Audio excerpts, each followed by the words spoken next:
নমস্কার বন্ধুরা, আমি ইপসিতা মণ্ডল।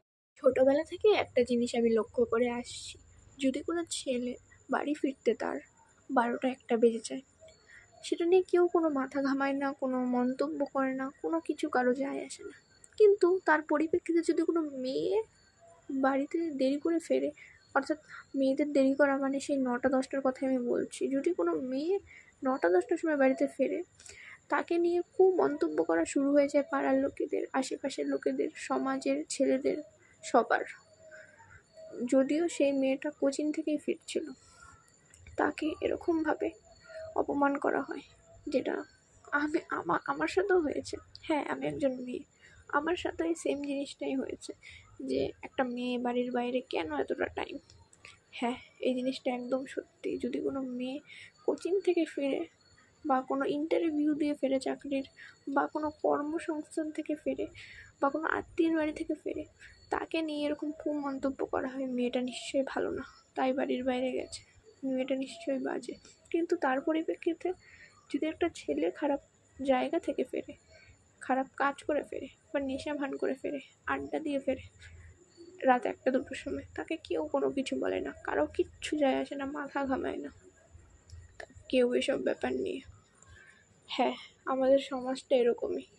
এখানে ছেলেদের দোষ কারো চোখেই পড়ে না, শুধু মেয়েদেরকে নিয়েই সবাই কুমন্তব্য করা শুরু করে।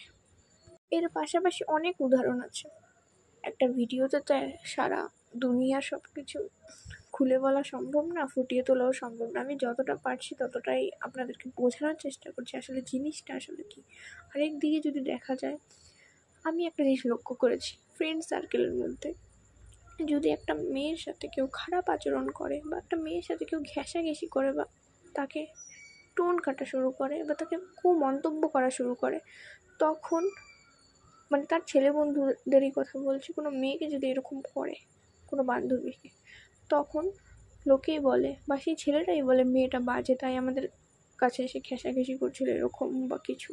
উল্টো সেই মেয়েটাকে দোষ দেওয়া হয়, অথচ সেই ছেলেরা যে এরকম দৃষ্টিতে তাকিয়েছে, এরকমভাবে মন্তব্য করেছে, বা এরকম বাজে আচরণ করেছে, সেটিকে কিন্তু কেউ দেখে না। এই জিনিসটা দেখে আমি পুরোপুরি অবাক হই। আপনারা হয়তো ভাবছেন আমি এত কথা কেন বলছি। হ্যাঁ, আমি এত কথা বলার আমার একটাই কারণ, আমাদের ভারতবর্ষে অনেক ঘটনাই ঘটে গেছে। আমাদের ভারতবর্ষে কেন, অন্যান্য দেশে, সারা পৃথিবীতে এরকম অনেক ঘটনা ঘটে গেছে। সেই ঘটনাগুলো তাও মানে এরকমভাবে কেউ লক্ষ্য করেনি বা কারো চোখে পড়েনি। কিন্তু এই ঘটনাটা একদম মৌমিতাদির কথাই আমি বলছি। হ্যাঁ বন্ধুরা, আমি মৌমিতাদির কথাই বলছি। মৌমিতাদির সাথে যেটা ঘটেছে সেটা একদম মেনে নেওয়া যায় না, একদম না। একটা মেয়ে যে তার বাবা মার পাশে দাঁড়াতে যায়, যে ডাক্তারি নিয়ে পড়ে ডাক্তারি পাশ করেছে, যে এখন জুনিয়র ডক্টর হিসেবে সে পরিচিত RG কর হসপিটালে, সেই মৌমিতাদির কথাই আমি বলছি। হ্যাঁ, সেই মেয়েটার সাথে ভীষণ খারাপভাবে অত্যাচার করে, আচরণ করে তাকে রেপ করা হয়েছে। শুধু রেপ নয়, তার গলার হাড় পর্যন্ত ভেঙে দেওয়া হয়েছে। এবং এটিতেই সাহায্য করেছেন তার সাথেই মেলামেশা করা কোনো নারী। হ্যাঁ, একটা নারী। তিনি 36 ঘন্টা ডিউটির পর বিশ্রাম নিতে গিয়েছিলেন। তারপর সে বুঝতে পারেনি, এই দিদি বুঝতে পারেনি যে সেই দিনটাই হবে তার শেষ দিন। তার শরীর থেকে নাকি 150 গ্রাম মতো স্পার্ম পাওয়া গেছে, যেটি তো একজন পুরুষের পক্ষে কখনোই সম্ভব না। কম করে 10-12 জন পুরুষও যদি এরকম করে, তাহলে তার শরীর থেকে 100 গ্রাম স্পার্ম পাওয়া যায়। সেই হিসেবে 150 গ্রাম স্পার্ম, অর্থাৎ 18 জন পুরুষ তার সঙ্গে এই আচরণটা করেছে। তাহলে তো আপনি ধরেই নিয়েছেন এটি 18 থেকে 20 জন পুরুষের পক্ষেই সম্ভব, যেটিকে জঘন্যতম অপরাধ বলে আমার মনে হচ্ছে। একটা মেয়েকে ঠিক কেমনভাবে অত্যাচার করে এই দশা তারা করেছে। এই দশায় মেয়েটি, একটা নির্দোষ একটি মেয়ে, যে সবার প্রাণ বাঁচায়, একটা ডক্টর, তাকে মানুষেরা এমনভাবে অত্যাচার করলো। এই পশুগুলো তাকে এরকমভাবে অত্যাচার করলো কেন? এটা নির্দোষ মেয়ের প্রতি একটা স্বাধীন ভারতবর্ষে এটি কেন হবে? তারপরেও মেয়েটি মারা যাওয়ার পর নাকি তার মূল্য হয়ে গেল 10 লক্ষ টাকা। এটি তার জীবনের মূল্য? এটি তবে তার ধর্ষণের মূল্য? এটি তবে তার প্রতিবাদ? মেয়েকে ঠিক কেমনভাবে অত্যাচার করলে, কেমনভাবে তার বুকে গলায় চাপ দিয়ে ধরলে তার চোখ দিয়ে রক্ত পর্যন্ত ঝরে, তার গলার হাড় পর্যন্ত ভেঙে যায়, তাকে ঠিক তার যৌনাঙ্গ থেকে রক্ত পর্যন্ত পড়ে, ঠিক কেমনভাবে তাকে অত্যাচার করে ধর্ষণ করে আজ পৃথিবী থেকে বিদায় করে দিয়েছেন সেই নিঘণ্ন মানুষগুলো। দিয়েছেন বলতে আমার রুচিতে বাজছে, দিয়েছে সেই কুকুরগুলো। আমরা মেয়েরা এখনও সুরক্ষিত নই। আমারও ভাই নেই, হ্যাঁ, আমি আমার নিজের মতামত আপনাদের সাথে শেয়ার করছি। আমার কোনো ভাই নেই। আমার বাবা মাও আমাকে সেরকমভাবেই অনেক কষ্ট করে আমাকে মানুষ করছে, যেন তাদের পাশে দাঁড়াতে পারি, কিছু করে তাদেরকে দেখতে পারি। কিন্তু এরকম যদি সমাজ চলতে থাকে তাহলে তারাও তো আমাকে এরকম বিদায় জানাতে দ্বিধাবোধ করবে না।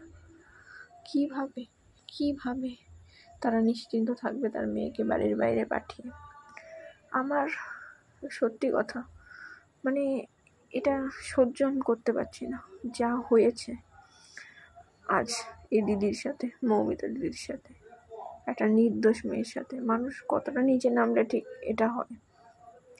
তো আজকে আমি বেশি কিছু আর আপনাদের সাথে শেয়ার করতে পারলাম না, শুধু আমার মতামতটুকুই শেয়ার করলাম। আমি তেমন কোনো বড় ইউটিউবার নই, আমি বড় বলবো কেন, আমি ইউটিউবারই নই। জাস্ট একটু শখে কয়েক মাস হয়েছে একটু ইউটিউবটা খুলেছি, একটু মাঝে মাঝে সময়ের ফাঁকে একটু একটা দুটো খাবারের ভিডিও আপলোড করি, এই আর কি। সাবস্ক্রাইবারও তেমন নেই, তো আমার তেমন কোনো ক্ষমতাও নেই। শুধু এইটুকুই মানবো, আমি একটা নারীর সাথে এই অন্যতম পশুর মতো আচরণের জন্য আমি এই ভিডিওটি করলাম। এটি মেনে নেওয়ার মতো না। আমাদের সবাইকে রুখে দাঁড়ানো উচিত, আমাদের সবাইকে প্রতিবাদ করা উচিত, যেন ভবিষ্যতে এরকম কাজ করার জন্য দ্বিতীয় মানুষ বা দ্বিতীয় কারো হাত কাঁপে। আপনাদের সবাইকে আমি একান্তভাবে অনুরোধ জানাচ্ছি, যেভাবেই হোক আপনারা প্রতিবাদ করুন, রুখে দাঁড়ান। এই স্বাধীন দেশে মেয়েদের কেন স্বাধীনতা থাকবে না? নিজের মেয়েকে বাড়ির বাইরে না পাঠিয়ে, পাঠানো থেকে ভয় পেয়ে সেটি না করে নিজের ছেলেকে বাড়ির বাইরে পাঠানো থেকে বিরত থাকুন। ছেলের বাড়িতে বেরোনো বন্ধ রাখুন। যদি একটা ছেলে বাড়ির বাইরে না বেরোয় তাহলে একটা মেয়ের কোনো ভয়ের কোনো কারণই থাকবে না। এইভাবেই যদি ভারতবর্ষের নিয়মটা চলে আসতো তাহলে এত নগণ্যতম অপরাধ হতো না, মেয়েরা বিনা দোষে এত বড় শাস্তিও পেত না, একটা রেপের পর একটা মেয়েকে দোষারোপ করা হতো না।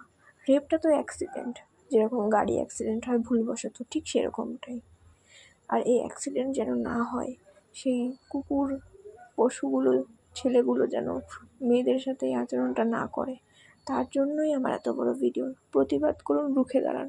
স্বাধীন ভারতবর্ষে মেয়েদের স্বাধীনতা পুরোপুরিভাবে বজায় রাখুন। আপনাদের কাছে এটি আমার অনুরোধ।